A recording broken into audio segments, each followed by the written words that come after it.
Shalom, selamat pagi JKM Syarat.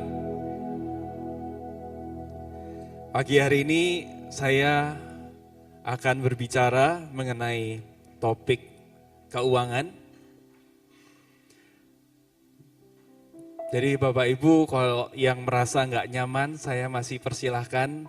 Wah, saya nggak siap Pak, mau keluar masih boleh ya. Tapi saya percaya setiap dari kita siap untuk Tuhan memberkati kita. Topik yang gak gampang, tapi saya percaya ini ada betul di dalam hatinya Tuhan untuk setiap dari kita. Tuhan ingin supaya setiap hidup kita itu menjadi berkat. Enggak ada yang mau keluar ya? Aman ya? Bakal berdarah-darah loh. Aman? Aman ya? Saudara, saya percaya kalau kita bicara soal keuangan, soal pemberian kepada Tuhan, itu adalah sesuatu yang sangat penting. Apalagi di bulan ini kita akan memperingati Jumat Agung dan Paskah. Kita memperingati betapa Tuhan itu begitu mengasihi kita, sehingga Dia memberikan.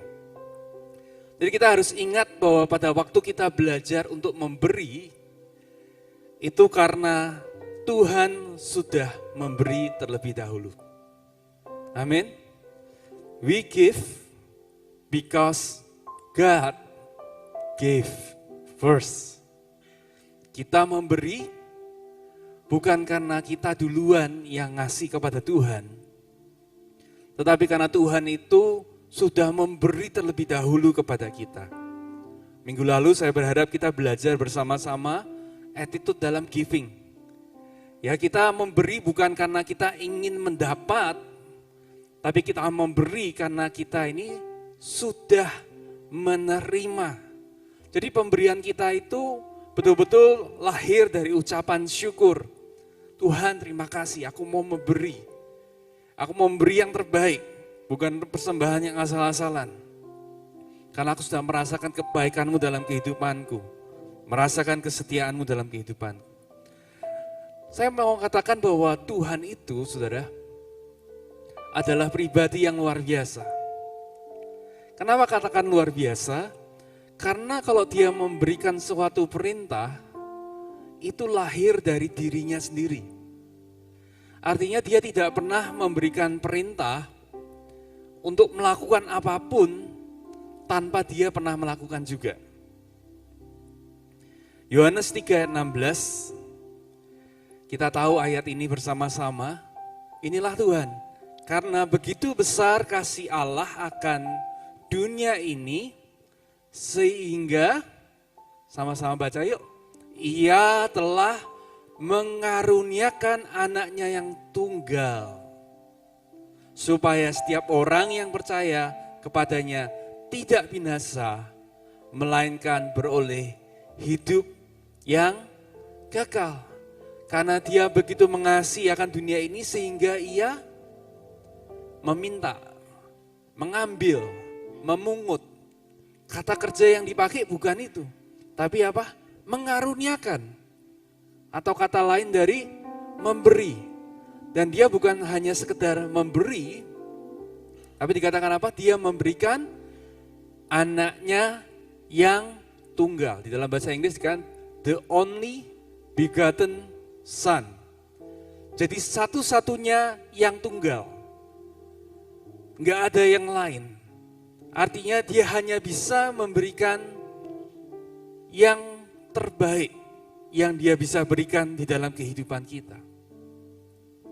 Jadi kalau kita mendengar bahwa Tuhan mengajarkan kita untuk memberi pagi hari ini, saya mau dorong kita semua untuk merenungkan. Ini bukan sebuah perintah yang Dia tidak pernah lakukan. Tapi Dia sendiri memberikan contoh kepada kita, amin? Amin? Kalau kita sebagai orang tua yang baik, kita memberikan perintah kepada anak kita, kira-kira itu adalah perintah yang kita sendiri suka atau enggak suka? Saya percaya sebagai orang tua yang baik, kalau kita bilang, nak kamu harus sikat gigi setiap pagi, harus jaga kebersihan, kita sendiri melakukan enggak? Melakukan. Kenapa kita ngasih perintah? Kenapa? Karena kita percaya bahwa itu baik. Betul nggak? Setuju nggak? Kita nggak mungkin ngasih perintah kepada anak kita sesuatu yang kita tidak lakukan. Ya biar dia sengsara aja, biar dia melakukan aja, yang penting aku happy, aku terima. Nggak mungkin. Apalagi Bapa kita yang di surga yang sempurna, dia memberikan perintah karena dia sendiri sudah memberi dalam kehidupan kita. Dan dia sudah buktikan melalui firman Tuhan, melalui dalam kehidupan kita bahwa memberi bukanlah sebuah kerugian. Memberi bukanlah sebuah kerugian. Kita harus berubah cara berpikir kita. Kita berpikir kalau kita memberi, wah berarti saldo kita berkurang. Berarti kita nggak bisa punya uang yang sejatinya kita mau pakai untuk keperluan kita sendiri. Sekali lagi Tuhan tidak pernah memerintahkan sesuatu yang tidak pernah Dia lakukan sendiri. Artinya apa? Setiap perintah yang Dia berikan kepada kita, semuanya punya tujuan yang sangat amat baik. Dia mau dari cara kita memberi, dari attitude kita memberi, justru kita yang mengalami kelimpahan berkat dalam kehidupan kita. Amin. Supaya apa? Supaya kita bisa lebih memberi lagi. Supaya apa? Supaya dapat berkat lebih lagi, supaya menjadi berkat lebih lagi.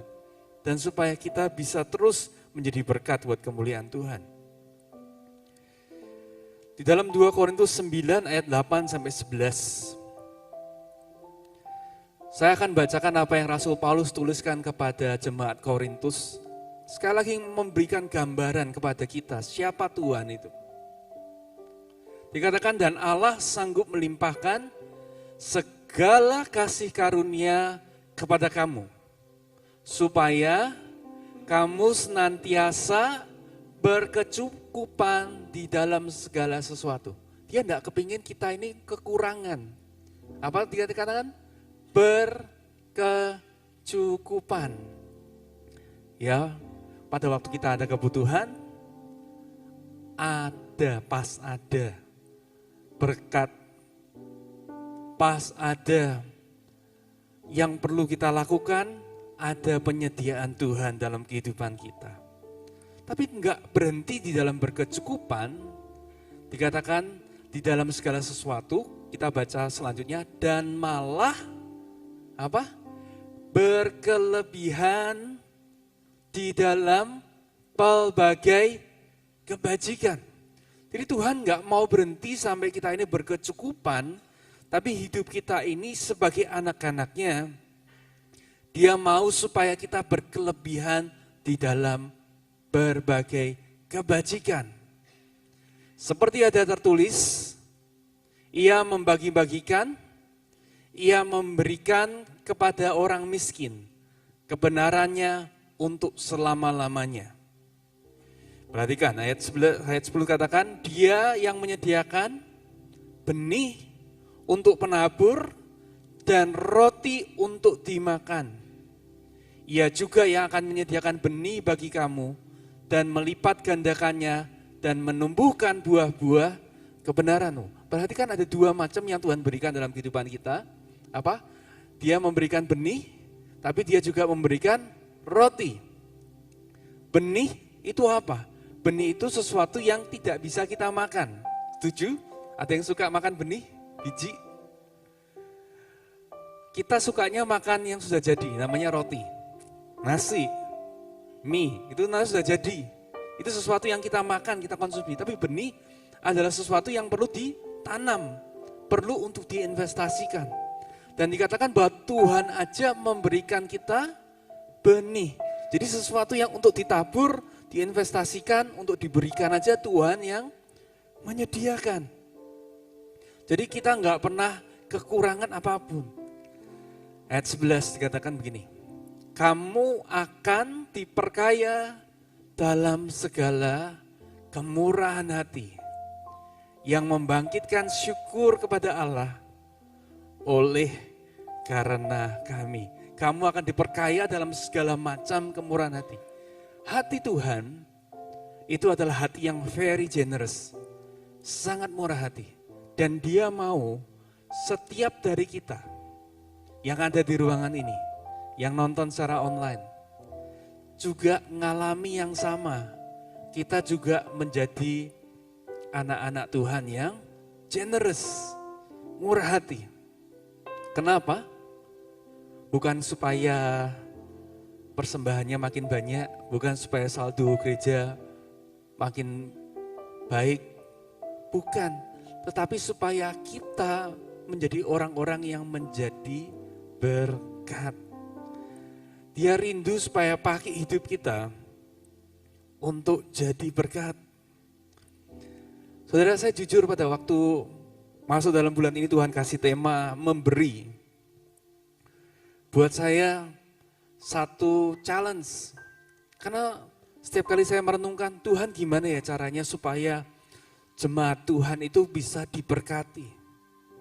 Terus pada waktu ayat tema ini muncul, saya pikir saya setuju bahwa orang harus murah hati, harus memberi adalah gaya hidupnya. Tapi orang juga harus belajar untuk bekerja keras, harus kerja dengan cerdas gitu. Itu yang pikiran pertama yang timbul dalam pikiran saya. Iya betul Tuhan, kalau mau naik level, mau hidupnya tambah diberkati, betul harus memberi. Tapi kan juga harus begini dan begini. Harus melakukan ini dan itu. Dalam pekerjaan harus bekerja begini dan begini. Sampai Roh Kudus bawa saya untuk mempelajari firman Tuhan. Yang pagi hari ini saya akan sharingkan. Nah, kamu tahu bahwa yang namanya memberi, dia itu mau jadi mindset kita, jadi pola pikir kita. Kenapa? Karena itu adalah dasar sebetulnya dari namanya keberhasilan dalam kehidupan kita. Pagi hari ini kita akan belajar ya. Giving with the right attitude elevates us to be at a place of blessings. Memberi dengan sikap atau alasan yang benar membuat kita lebih mudah untuk diberkati. Untuk diberkati dan jadi berkat. Jadi minggu lalu kita belajar sekali lagi memberi yang seharusnya itu bukan karena kita mencoba untuk terima sesuatu. Tetapi karena kita ingin memberikan yang terbaik. Seperti Habel yang ingin memberikan yang terbaik untuk Tuhan. Lahir dari ucapan syukur. Attitude-nya harus benar. Dan pada waktu kita memberi sama Tuhan, kita nggak boleh memberi asal-asalan. Ya, dalam sebulan kita dapat pendapatan berapa, nanti di akhir bulan kita lihat, oh sisa berapa ya, sisa ini, nah ini kasih Tuhan. Saudara, kalau seperti itu namanya bukan menempatkan Tuhan yang pertama. Tetapi Tuhan mengajarkan supaya kita ini memberikan apa? Yang terbaik, betul? Yang pertama, yang terbaik itu yang apa? Yang pertama. Amin. Kok sepi banget ya? Mulai berdarah mungkin? Mulai kena?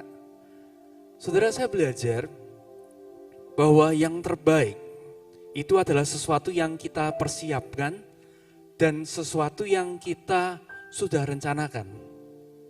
Amin. Bapak Ibu, kalau punya keluarga dan Anda merencanakan untuk memberi seseorang, itu karena dia itu adalah prioritas di dalam kehidupan Anda, betul enggak?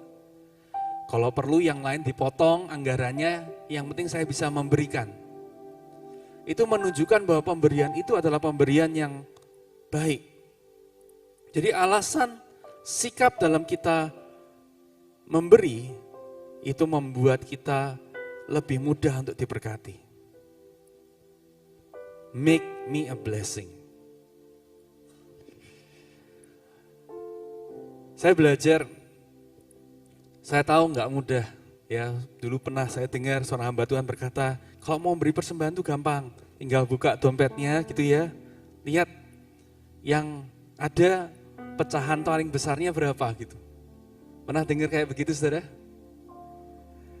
Nah, satu kali pas ini sampai di gereja atau satu hari sebelum gereja, kita lihat dompet kita.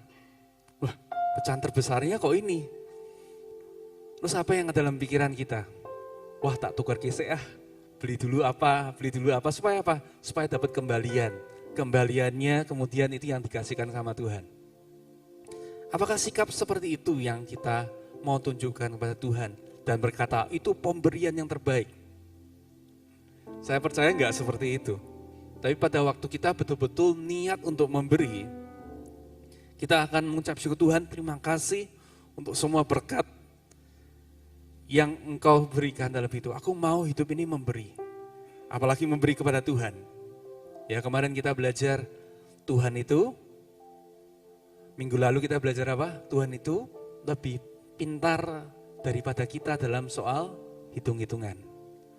Saya sendiri berkata, wah Tuhan, aku gak mau Tuhan. Hitung-hitungan dan Kau pasti lebih pintar hitung-hitungan daripada aku. Bukan karena kita takut, saudara. Tetapi karena kita betul-betul menyadari bahwa Tuhan itu adalah sumber dalam kehidupan kita. Berikutnya saya mau katakan bahwa memberi, kenapa Tuhan ajarkan memberi itu begitu penting dalam firman Tuhan. Karena memberi itu mengubah mindset kita. Membuat kita menjadi orang-orang yang lebih mudah untuk diberkati. Lebih mudah diberkati karena apa? Menjadi berguna dan bernilai. Berguna dan bernilai. Saudara percaya nggak kalau Anda berguna dan bernilai, dimanapun kita akan selalu dicari. Betul nggak? Betul?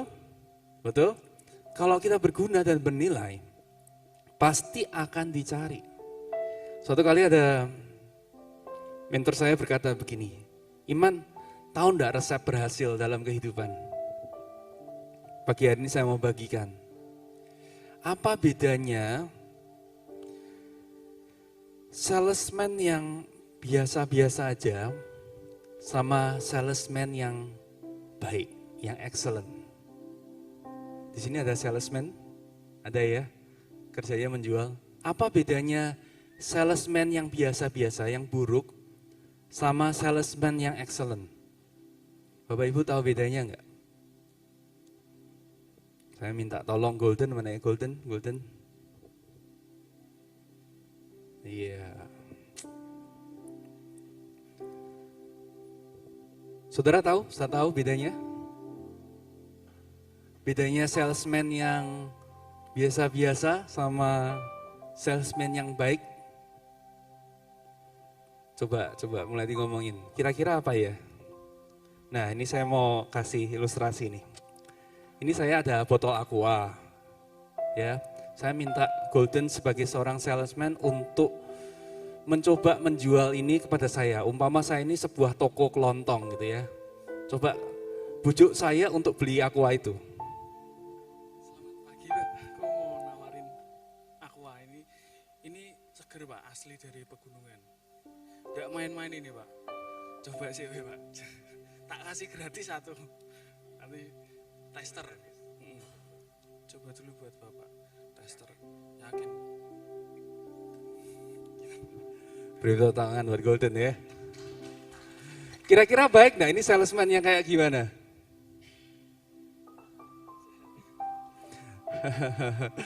ini kayaknya susah untuk jujur ya. Gimana saudara, kalau setiap pagi Anda terima telepon gitu ya, dari sales gitu ya. Pak, ini Pak ada program Pak, ini buka KTA, buka ini Pak. Kira-kira Bapak Ibu akan perhatikan atau enggak? Selamat pagi atau selamat siang, Bapak Valentino. Apakah saya berbicara dengan Bapak Valentino? Kira-kira gimana? Attitude kita seperti apa begitu dengar? Gimana? Gimana? Jujur? Gimana? Pernah atau ditelepon? Pernah atau sering? Sering? Kira-kira attitude gimana? Ah, males. Apa? Iya. Ditolak. Kenapa ditolak?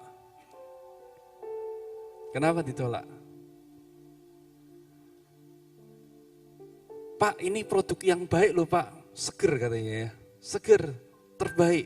Coba dulu, gratis lagi satu. Kira-kira kita sebagai yang dengar gimana? Yang berikutnya bayar berapa ya? Oke, paham ya? Kurang-kurang paham? Ini, sekarang saya kasih contoh. Saya ini sekarang toko kelontong, saya yang jualan ya. Oke. Selamat pagi Pak. Kabar Bapak gimana? Baik ya, tokonya lancar ya Pak ya? Lancar ya Pak? Pak, saya tuh Pak percaya banget kalau Bapak pakai ini, toko Bapak omsetnya bakal lebih laris lagi Pak. Iya Pak, ini adalah penjualan terbaik Pak. Di Semarang semua orang minum ini dan Bapak dapat harga khusus. Bayangin Pak, setiap Bapak jual ini, Bapak tanpa kompetisi karena harga Bapak paling bersaing. Semuanya fungsi Bapak. Kira-kira Bapak mau ambil berapa karton Pak? Mumpung ini ada 10 cuman untuk hari ini aja Pak. Saudara, lihat perbedaannya enggak saudara? Yang pertama fokusnya di mana? Fokusnya di mana? Di produknya, betul? Dia bilang ini segar. Baik enggak? Baik, betul? Namanya jualan kok, jualan ya pasti produknya tuh. Tapi menarik bahwa pada waktu orang mencoba menawarkan sesuatu kepada kita, apa yang kita bisa tangkap seringkali dengan cepat? Pada waktu fokusnya adalah apa? Dia ingin untuk mendapatkan komisi atau dia ingin memberi keuntungan sama saya. Paham? Komisi kan? Orang jual telemarketing gitu, Pak buka asuransi Pak. Pak ini Pak ambil pinjaman ini Pak. Pertanyaannya kira-kira keuntungannya untuk siapa? Paham ya? Jadi salesman yang biasa itu selalu fokusnya apa? Walaupun produknya bagus loh ya. Produknya bagus betul ya, setuju ya. Tapi fokusnya kemana? Fokusnya ke yang jual. Dan orang dengan cepat akan tahu yang ditawarkan, ya memang produknya bagus, tapi intinya semakin saya jual ini, saya akan semakin untung. Thank you Golden ya, thank you. Beri tepuk tangan dong saudara ya. Tapi saya belajar pada waktu kita memberi barang yang sama, pada waktu attitude kita berbeda, itu dibacanya juga berbeda. Betul enggak? Ya, pada waktu kita kerja, pada waktu kita bisnis, cara berpikirnya dibalik. Strateginya dibalik, jangan pikir aku jualan ini supaya bisa untung berapa ya. Aku bisa dapat apa ya dari orang ini ya. Aku bisa dapat apa ya dari orang ini. Tapi saya belajar bahwa yang namanya memberi itu betul-betul sebuah mindset yang mengangkat kita untuk menjadi berkat lebih mudah, saudara. Amin. Karena apa? Pada waktu kita tawarkan, yang kita pikir fokusnya apa? Orang lain. Kalau saya tawarkan ini, saya tawarkan jasa ini, keuntungannya buat dokter apa? Keuntungannya buat dia apa?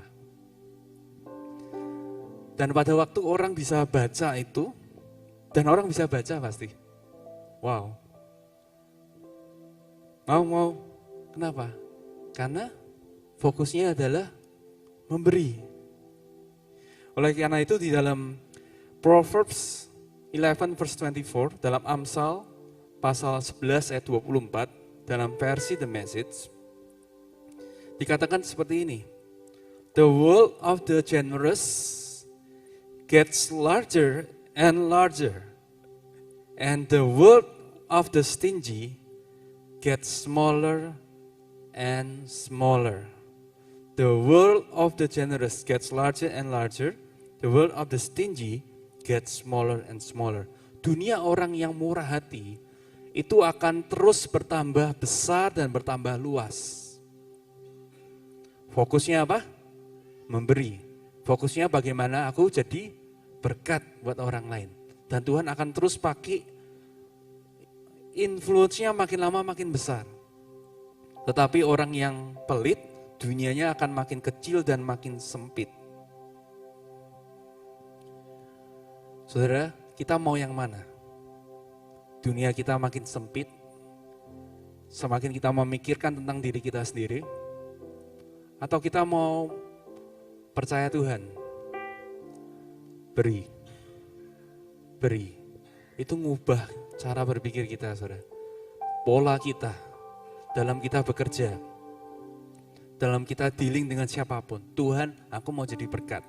Jangan sampai aku merugikan. Ya, kalau dunia mengajarkan yang penting aku untung, dia rugi nggak apa-apa. Tuhan nggak pernah ngajar begitu. Firman Tuhan mengajarkan kita harus jadi berkat. Aku bawa nilai apa, keuntungan apa. Amin.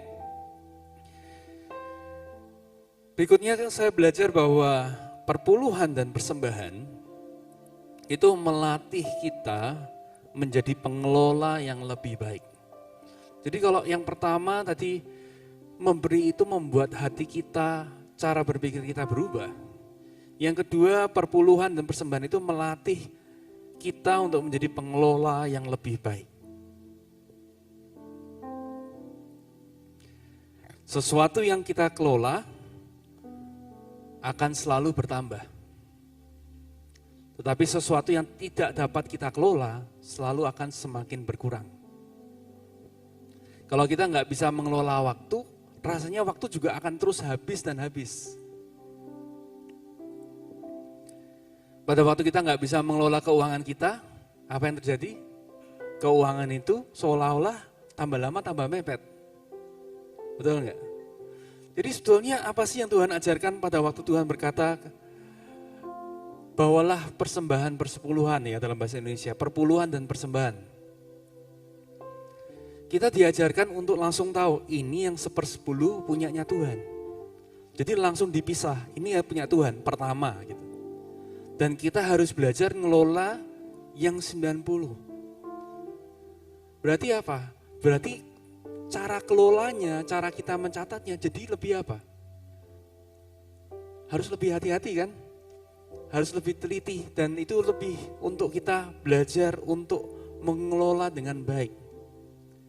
Dan Tuhan juga berjanji pada saat kita setia dalam perkara yang kecil, Tuhan itu akan membawa kita pada perkara-perkara yang lebih besar. Amin.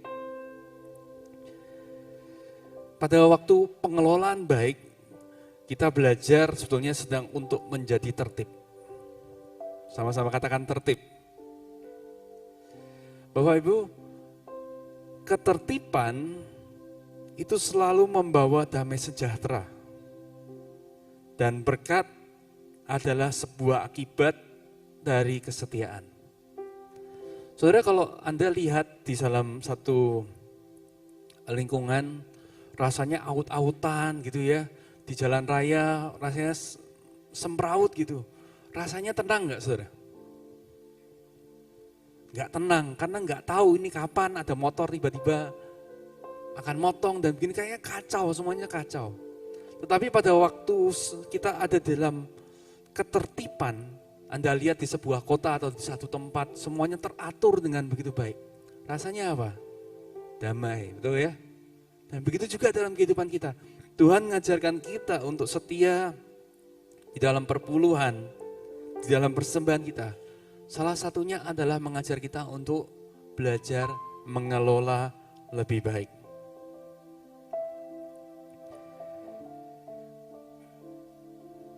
Uang adalah cara untuk mencapai sebuah tujuan, bukan tujuan itu sendiri.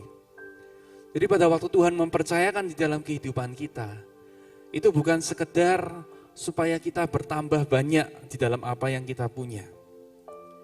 Tetapi uang itu adalah sarana untuk kita mencapai tujuan.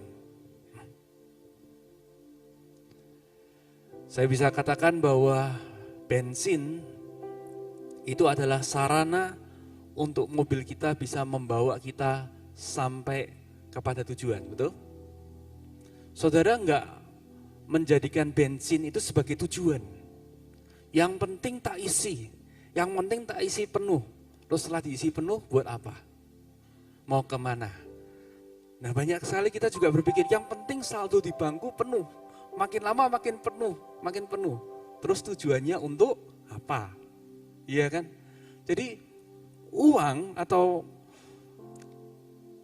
aset yang Tuhan percayakan dalam kehidupan kita, harus kita sadari bahwa itu adalah sarana atau cara untuk mencapai tujuan, bukan tujuan itu sendiri. Oleh karena itu kita harus tahu bahwa yang paling penting dalam kehidupan adalah untuk kita ini menjadi hamba yang setia. Amin. Hamba yang setia, faithful, adalah satu hal yang setiap dari kita harus rindukan pada waktu kita melakukan apapun dalam kehidupan ini sampai kita dipanggil Tuhan. Faithful harusnya jadi goal dan tujuan kita, bukan uang. Matius 25 ayat 23 katakan seperti ini. Maka kata tuannya itu kepadanya, baik sekali perbuatanmu itu. Hai hambaku yang baik dan setia, engkau telah setia memikul tanggung jawab dalam perkara kecil. Aku akan memberikan kepadamu tanggung jawab dalam perkara yang besar. Masuklah dan turutlah dalam kebahagiaan Tuhanmu.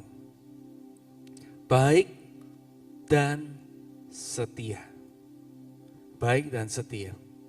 Menurut saya kesetiaan itu punya beberapa arti.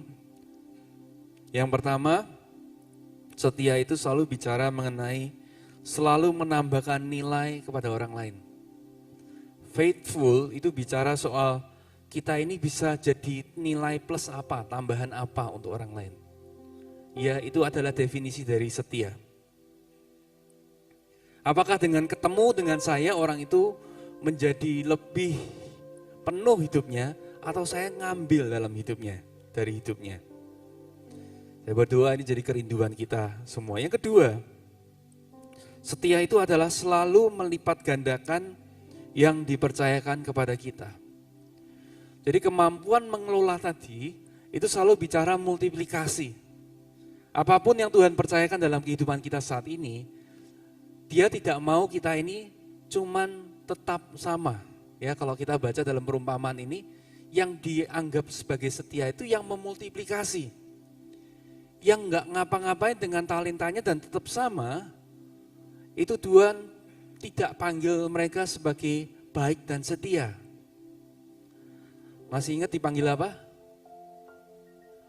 Malas dan jahat.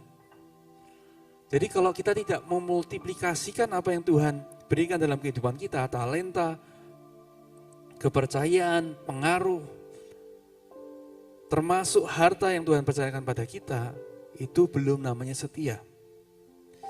Yang ketiga adalah selalu taat dengan arahan Tuhan.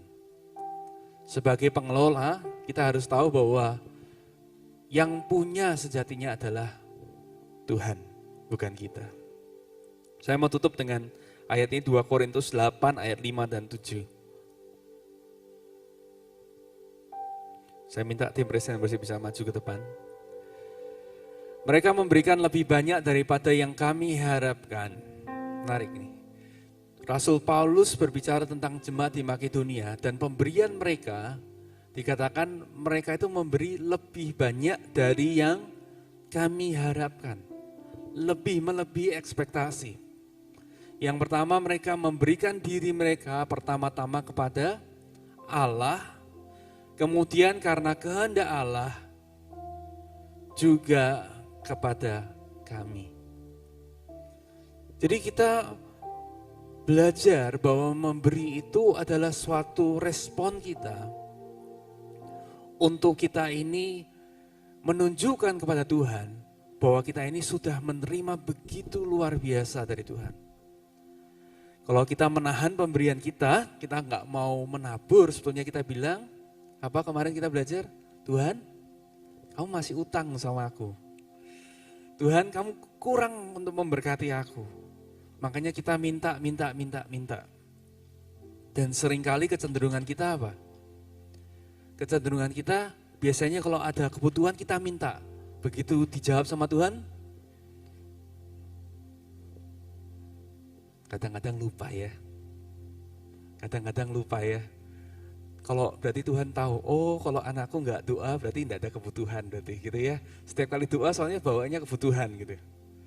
Nggak pernah apa, nggak pernah kita mengekspresikan di dalam ucapan syukur lewat pemberian kehidupan kita. Ayat 7 berkata, maka sekarang sama seperti kamu kaya dalam segala sesuatu, dalam iman, dalam perkataan, dalam pengetahuan, dalam kesungguhan untuk membantu, dan dalam kasih-Mu terhadap kami, demikianlah juga hendaknya kamu kaya dalam pelayanan kasih ini. Rasul Paulus nutup gini, bukan cukup kita hanya penuh dalam iman kita, dalam kasih kita, tetapi kita juga harus penuh di dalam apa? Dalam pelayanan kasih kita. Di dalam setiap area dari pemberian kita. Saudara, sekali lagi, pemberian tidak membuat kita rugi. Tapi pada saat kita belajar memberi, kita sedang sebetulnya apa? Meniru Tuhan. Dia nggak pernah tambah miskin karena dia memberi. Dia mau untuk kita juga ngalami naik level. Amin. Amin. Siapa di sini yang berkata, Tuhan, hari ini mungkin susah, tapi saya mau belajar untuk meningkatkan kemurahan hati saya. Amin. Meningkatkan kemurahan hati saya. Saya nggak tahu Bapak Ibu, saya mau saudara. Ya kemarin tantang, kenapa cuman berhenti di perpuluhan? Kenapa nggak bisa per 11-an, per 12-an, per 13-an, per 14-an, per 15-an? Saudara kalau Anda bisa ngasih per 15-an, itu sudah suatu bukti bahwa Anda lebih diberkati daripada perpuluhan, betul nggak? Betul nggak? Kalau Anda bisa membagikan lebih, berarti Tuhan mempercayakan lebih dalam kehidupan kita. Saya berdoa, setiap dari kita berdoa, Tuhan, pagi hari ini aku tangkap hatimu. Engkau memerintahkan aku untuk memberi, bukan karena engkau ingin ambil. Tetapi pagi hari ini engkau ingin kami mengosongkan tangan kami, supaya engkau bisa mempercayakan kami dengan hal-hal yang lebih berharga dan bernilai. Amin.